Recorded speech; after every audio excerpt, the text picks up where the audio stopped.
आज 14 नवंबर 2025 दिल्ली के ऐतिहासिक रेड फोर्ट क्षेत्र के पास हुए कार विस्फोट के मामले की जांच को लेकर सुरक्षा एजेंसियां सक्रिय हैं। प्रारंभिक रिपोर्टों में बताया गया कि विस्फोट की तीव्रता और निशान स्पष्ट हैं और घटना में दर्जनों लोगों के हताहत होने तथा कई घायल होने की खबरें आईं। राष्ट्रीय और राज्य स्तरीय सुरक्षा एजेंसियों ने मामले को आतंक संबंधी रूप में तवज्जो दी है और मुंबई केंद्रीय जांच इकाइयों के साथ समन्वय कर रही हैं। स्थानीय प्रशासन ने प्रभावित क्षेत्र को सील कर फॉरेंसिक टीमों को बुलाया। आसपास के इलाकों में सख्त चेकिंग और सीसीटीवी फुटेज की स्कैनिंग जारी है। नागरिकों को भी संवेदनशील स्थानों पर जाने से परहेज करने और पुलिस प्रशासन की सूचनाओं का पालन करने का आह्वान किया गया। घटना के बाद शहर में अतिरिक्त सुरक्षा चौकियां स्थापित की गईं और कुछ मेट्रो स्टेशनों, संपर्क मार्गों पर अस्थायी बंदिशें लागू की गईं। अधिकारियों ने कहा है कि जांच में कोई संवेदनशील जानकारी मिलने पर सार्वजनिक ब्रीफिंग दी जाएगी। रेड फोर्ट के पास हुए धमाके के बाद दिल्ली पुलिस ने पूरे शहर में सुरक्षा व्यवस्था और निगरानी बढ़ा दी है। रेलवे, मेट्रो और एयरपोर्ट पर यात्रियों से पहले पहुंचने और सुरक्षा जांच के लिए अतिरिक्त समय लेने का अनुरोध किया गया है। पुलिस ने यात्रा करने वालों को सलाह दी कि वे अपने आने जाने में लेट ना होने के लिए समय पूर्व निकले। साथ ही सोशल मीडिया और सीसीटीवी मॉनिटरिंग को अधिक घनत्व के साथ चालू रखा गया है ताकि संदिग्ध गतिविधियों का शीघ्र पता लगाया जा सके। स्थानीय थाना स्तर पर अतिरिक्त पारदर्शिता और मॉनिटरिंग के निर्देश दिए गए हैं और नागरिकों से कहा गया है कि वे किसी भी संदिग्ध वस्तु या व्यक्ति की सूचना तुरंत दें। प्रशासन ने यह भी चेतावनी जारी की कि संवेदनशील स्थलों पर भीड़ प्रबंधन के नियमों का कड़ाई से पालन किया जाएगा और सुरक्षा के मद्देनजर कुछ मार्गों या स्टेशनों में अस्थायी प्रतिबंध लगाए जा सकते हैं। सुरक्षा कारणों से रेड फोर्ट के निकट स्थित कुछ मेट्रो स्टेशनों को अस्थायी रूप से बंद रखने का निर्णय लिया गया। लाल किला मेट्रो स्टेशन की सेवा कुछ दिनों के लिए स्थगित रखी गई थी ताकि नजदीकी विस्फोट स्थल की जांच और सुरक्षा प्रबंध सुचारू ढंग से हो सकें। मेट्रो कॉरपोरेशन और यातायात प्राधिकरण ने यात्रियों के लिए वैकल्पिक मार्ग और शटल सेवाओं की व्यवस्था का ऐलान किया है तथा उपयुक्त निर्देश जारी किए गए हैं। यात्रियों से कहा जा रहा है कि वे अपने ट्रैवल प्लान को अपडेट रखें और अधिक जानकारी के लिए DMRC के आधिकारिक चैनलों को फॉलो करें। बंदिशों के कारण आसपास के सड़कों और लोकल बस रूट्स पर भी अतिरिक्त दबाव देखने को मिला है। यातायात पुलिस ने कई मार्गों पर वायु मार्ग से आगे जाने के विकल्प दिए और पीक टाइम में यातायात व्यवस्थापकों को अतिरिक्त कर्मियों के साथ तैनात किया गया। ऐसे मामलों में यात्रियों की सुरक्षा और भीड़ नियंत्रण प्राथमिकता होती है। प्रशासन जानकारी के साथ अनावश्यक अफवाहों से बचने का अनुरोध भी कर रहा है। आज शहर का एयर क्वालिटी इंडेक्स यानी AQI बेहद खराब श्रेणी में दर्ज किया गया।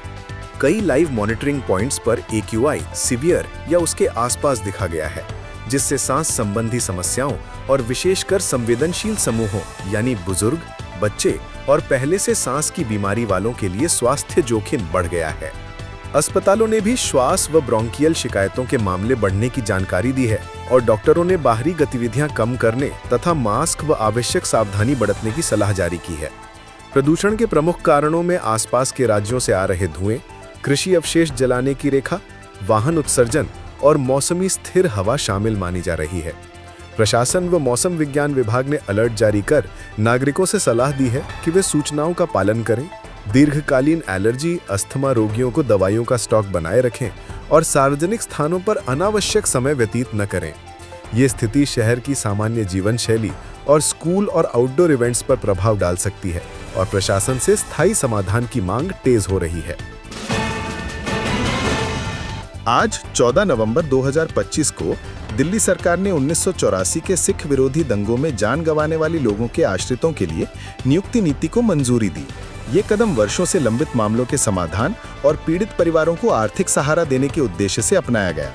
मुख्यमंत्री कार्यालय की जानकारी के अनुसार ये नीति पहले से लंबित मामलों के निस्तारण को गति देगा और ऐसे परिवारों के आश्रितों को संवेदनशील तथा समयबद्ध ढंग से नौकरी के अवसर उपलब्ध कराने के दिशा निर्देश देगी। नीति में पात्रता शर्तें, आवेदन प्रक्रिया और समय सीमा का स्पष्ट उल्लेख माना जा रहा है ताकि मामले राजनीतिक या प्रशासनिक देरी का शिकार न हों।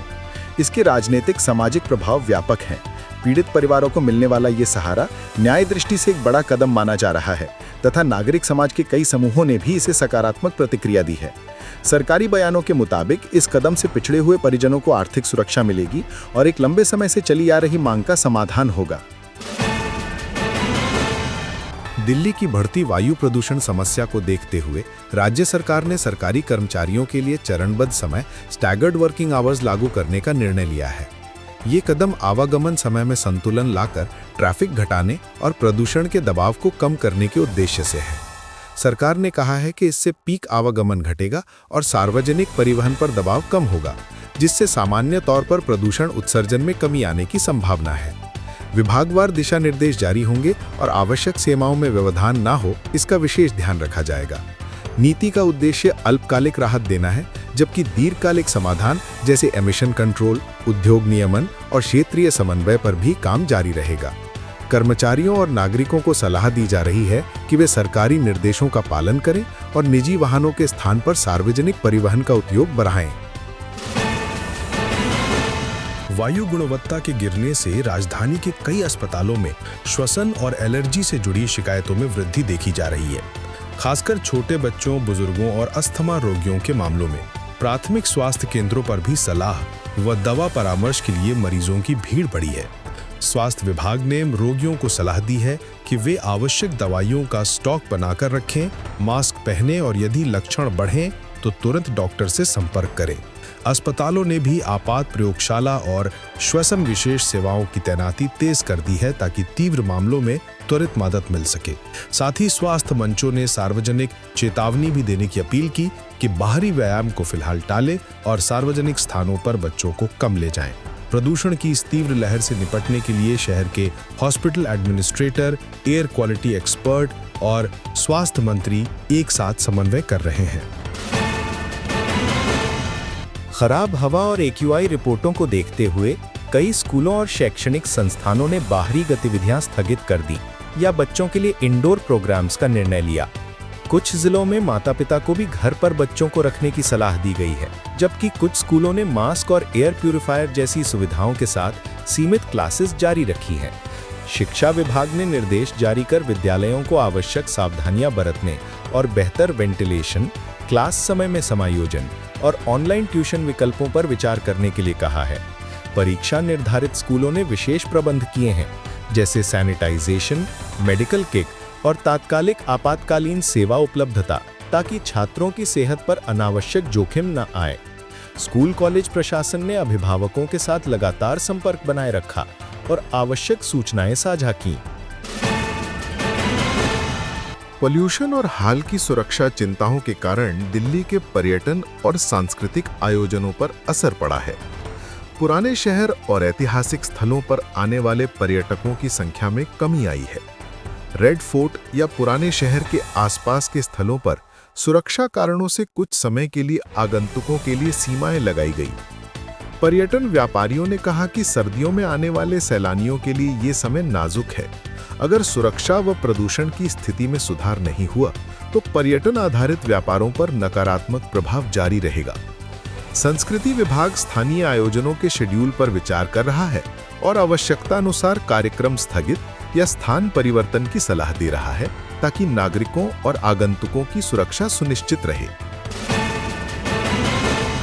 राजनीतिक व सुरक्षा घटनाओं तथा प्रदूषण प्रभाव से जुड़े हालिया रुझानों ने स्थानीय व्यापारियों और छोटे उद्योगों को सतर्क किया है। बाजार विशेषज्ञ बताते हैं कि अल्पकालिक अनिश्चितता से कुछ उपभोक्ता खर्च स्थगित हो सकता है, जिससे रिटेल और हॉस्पिटैलिटी सेक्टर पर असर पड़ सकता है। वहीं दीर्घकालिक निवेश निर्णय पर्यावरण नीतियों और सुरक्षा स्थिरता पर निर्भर करेंगे। बड़ी कंपनियां अपने स्टाफ व आपूर्ति श्रृंखलाओं को सुरक्षित रखने हेतु BCTP योजना पर काम कर रही हैं। व्यापार मंडलों ने सरकार से स्पष्ट निर्देश और राहत पैकेज की मांग की है यदि स्थिति लंबे समय तक बनी रहती है। साथ ही डिजिटल ट्रांजैक्शन और ई-कॉमर्स प्लेटफॉर्म्स ने कुछ राहत दिखाई है, क्योंकि उपभोक्ता ऑफलाइन खरीदारी कम कर रहे हैं। शहर में हुए सुरक्षा और सार्वजनिक इवेंट्स के कारण कई प्रमुख मार्गों पर यातायात डायवर्जन लगाए गए हैं। ट्रैफिक पुलिस ने कुछ रूट्स को बंद कर वैकल्पिक मार्गों का विवरण जारी किया है। बड़े समारोहों व परेडों के चलते प्रभावित क्षेत्रों में पार्किंग और मार्ग प्रबंधन पर विशेष ध्यान रखा जा रहा है। यात्रियों को सलाह दी जा रही है कि वे ऑड इवन जैसे स्थानीय नियम, मार्ग प्रतिबंधों और लाइव ट्रैफिक अपडेट्स पर नजर रखें। ऑफ पीक टाइम में यात्रा करने के सुझाव दिए जा रहे हैं और सार्वजनिक परिवहन या कार शेयरिंग को बढ़ावा देने के निर्देश दिए गए हैं ताकि शहर का समग्र ट्रैफिक लोड घटे और प्रदूषण पर भी कुछ नियंत्रण हो सके। हाल के सुरक्षा घटनाक्रमों के बाद दिल्ली पुलिस ने सोशल मीडिया मॉनिटरिंग और सीसीटीवी पर नजर तेज कर दी है। संदिग्ध सामग्री, फेक न्यूज और किसी भी तरह की उकसावे वाली पोस्ट की पहचान हेतु विशेष टास्क फोर्स बनी है। पुलिस ने सार्वजनिक से कहा है कि वो अफवाहों से बचें और केवल आधिकारिक सूचनाओं पर विश्वास करें। साथ ही किसी भी संदिग्ध सूचना की रिपोर्ट करने हेतु रेलवे पुलिस हॉटलाइन जारी है। साइबर सेक्शन और सार्वजनिक सुरक्षा प्रभाग मिलकर ऑनलाइन ट्रेंडिंग कंटेंट की पहचान कर रहे हैं ताकि किसी भी तरह की सामाजिक अशांति का समय रहते निवारण किया जा सके। अधिकारियों का कहना है कि सही सूचना व सतर्कता समाज में शांति बनाए रखने में मदद करेगी। ठंड और वायु कोल्ड लहरों के साथ ऊर्जा की मांग में वृद्धि होती है। दिल्ली में बढ़ते हीटिंग उपयोग और अस्पताल, पब्लिक सर्विस की जरूरी मांगों को देखते हुए पावर ग्रिड ऑपरेटर सतर्क हो गए हैं। वितरण कंपनियों ने अनावश्यक कटौती से बचने के लिए शेड्यूलिंग और पेट्रोलिंग बढ़ाई है तथा प्राथमिक सुविधाओं, अस्पताल, काउंटिंग या सुरक्षा केंद्रों को प्राथमिकता दी जा रही है। ऊर्जा विभाग ने कहा है कि पावर लाइन में किसी भी तरह की बाधा से निपटने हेतु टेक्नीशियन 24/7 उपलब्ध हैं और यदि स्थानीय बढ़ी हुई मांग के कारण किसी क्षेत्र में अंतर आए तो उसे कम से कम समय में ठीक करने का आश्वासन दिया गया है। ऊर्जा प्रबंधन के लिए कंजम्पशन रिमाइंडर और सुझाव भी नागरिकों को दिए जा रहे हैं। हाल के प्रदूषण लहर और सरकारी कदमों के प्रति असंतोष के कारण नागरिक समूह और लोकनायक, विशेषकर युवा, छात्र और मां ने सार्वजनिक आवाज उठाई है। कुछ शांत प्रदर्शन इंडिया गेट और अन्य सार्वजनिक स्थलों पर देखे गए, जहां वायु स्वास्थ्य के मुद्दों और ठोस नीतिगत कदमों की मांग की गई। प्रदर्शनकारी समाज के सभी वर्गों के अधिकार आधारित हस्तक्षेप की मांग कर रहे हैं। स्वच्छ हवा, सार्वजनिक स्वास्थ्य बजट और प्रभावी इंटरस्टेट समन्वय। प्रशासन ने शांतिपूर्ण प्रदर्शन को लेकर दिशा निर्देश जारी किए और संयम व कानूनी सीमाओं के भीतर रहने का अनुरोध रखा। नागरिक समूहों ने भी प्रशासन के साथ संवाद बनाए रखने का प्रयास दिखाया ताकि दीर्घकालिक हल निकाला जा सके। राज्य और केंद्र के संवेदनशील मामलों, जिनमें हालिया विस्फोट संबंधी मुद्दे और सार्वजनिक सुरक्षा से जुड़े केस शामिल हैं, पर नजदीकी सुनवाइयां जारी हैं। न्यायपालिका ने भी मामलों की शीघ्र और पारदर्शी सुनवाई पर जोर दिया है और संबंधित पक्षों को निर्देश दिए जा रहे हैं कि वे जांच एजेंसियों से तालमेल बनाए रखें। इसके अतिरिक्त पिछली घटनाओं से जुड़े विकेंद्रीकृत मामलों में तेजी से निपटान के लिए कोर्ट ने कुछ विशेष सूचनाएं मांगी हैं ताकि पीड़ितों को शीघ्र राहत मिल सके। न्यायिक सक्रियता से सार्वजनिक भरोसा बनाए रखने की कोशिश की जा रही है और ये देखने को मिलेगा कि प्रशासनिक व कानूनी कदम किस तरह से समन्वित होते हैं। एमआरसी दिल्ली मेट्रो ने यात्रियों से आग्रह किया है कि वे डीएमआरसी के आधिकारिक चैनल्स, वेबसाइट और मोबाइल नोटिफिकेशन पर नजर रखें। बंद या सन्निहित स्टेशन के मामले में निकटतम वैकल्पिक स्टेशनों और शटल बसों का प्रस्ताव पेश किया गया है। यात्रियों को पीक आवर्स में यात्रा से पहले वैकल्पिक टाइम चुनने की सलाह दी गई है और वरिष्ठ नागरिक बाधित यात्रियों के लिए अतिरिक्त सहायता बिंदु खोले गए हैं। डीएमआरसी ने भी सुरक्षा एजेंसियों के साथ समन्वय बढ़ाया है ताकि यात्रियों की सुरक्षा और सुविधा दोनों सुनिश्चित रहें। प्रशासन ने प्रदूषण नियंत्रण के अल्पकालिक उपायों जैसे कार्मिक समय समायोजन, निर्माण कार्य सीमित करना और फसल अवशेष जलाने पर नकेल के साथ ही दीर्घकालिक नीतियों पर भी काम तेज किया है। शहरी तथा ग्रामीण क्षेत्रों के मध्य समन्वय, ट्रांसपोर्ट इंफ्रास्ट्रक्चर का आधुनिकीकरण और इंडस्ट्रियल उत्सर्जन का नियंत्रण अहम है। विशेषज्ञ सुझाव दे रहे हैं कि केवल अलार्मिस्ट उपाय पर्याप्त नहीं होंगे। क्षेत्रीय स्तर पर पंजाब, हरियाणा, राजस्थान के साथ मिलकर क्रियान्वयन और वैकल्पिक तकनीकों का उपयोग जरूरी है। प्रशासन ने कहा है कि वे वैज्ञानिक सलाह के साथ योजनाएं बनाएंगे और नागरिकों के सहयोग पर भरोसा जताया है। दिल्ली के प्रदूषण में आसपास के राज्यों से आ रहे धुएं और कृषि जलाने की महत्वपूर्ण भूमिका मानी जा रही है। विशेषज्ञों का कहना है कि समस्या का स्थायी समाधान तभी संभव होगा जब केंद्र और पड़ोसी राज्य मिलकर फसल अवशेष प्रबंधन, स्टोव बर्निंग के वैकल्पिक उपाय और समयबद्ध नीतियां लागू करें। इससे दिल्ली में बार-बार आने वाली प्रदूषण लहरों को रोका जा सकता है। प्रशासन ने पड़ोसी राज्यों के अधिकारियों के साथ बैठकों का प्रस्ताव रखा है और साझा कार्रवाई की रूपरेखा पर चर्चा प्रारंभ करती है। किसानों के लिए सब्सिडी आधारित विकल्प और मशीनरी का प्रबंध भी चर्चा का हिस्सा है ताकि खेतों में चलाने की प्रवृत्ति घटे। हाल की घटनाओं के संदर्भ में मीडिया और आधिकारिक चैनलों द्वारा नियमित ब्रीफिंग और फैक्ट चेक की भूमिका अहम बन गई है।